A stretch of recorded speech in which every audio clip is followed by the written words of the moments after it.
સતચિત અને આનંદ સ્વરૂપ ભગવાનની અહીંયા વંદના કરવામાં આવે છે. સત્ય કોણ છે? સર્જનહાર એક સત્ય છે. જેણે પૂરેપૂરી આખી આ સૃષ્ટિ બનાવી છે એ સત્ય છે. આખા જગતની રચના કરનારો જે છે એ પરમાત્મા છે, એ સર્જનહાર છે. કક્કા કૈવલ્ય એક અખંડા, એ જે અખંડ છે, અવિચલ છે, જે આદિ છે, અનાદિ છે, જન્મ નથી, મૃત્યુ નથી, જન્મ મૃત્યુ જરા વ્યાધિથી પર છે, એવું પરમાત્મા સત્ય છે. તો બોલે સચ્ચિત આનંદ, જેનું સ્વરૂપ કેવું છે? એક સ્વરૂપ આનંદમય પણ છે.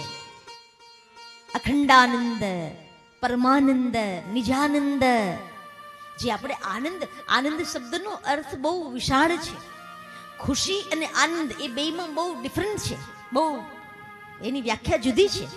જ્યાં ખુશી છે ત્યાં દુઃખી પણ છે લોકો, જ્યાં સુખ છે ત્યાં દુઃખ છે, હાનિ છે તો લાભ છે, છાયો છે પડછાયો છે. પણ આનંદનું કોઈ સિનોનિમ છે જ નહીં,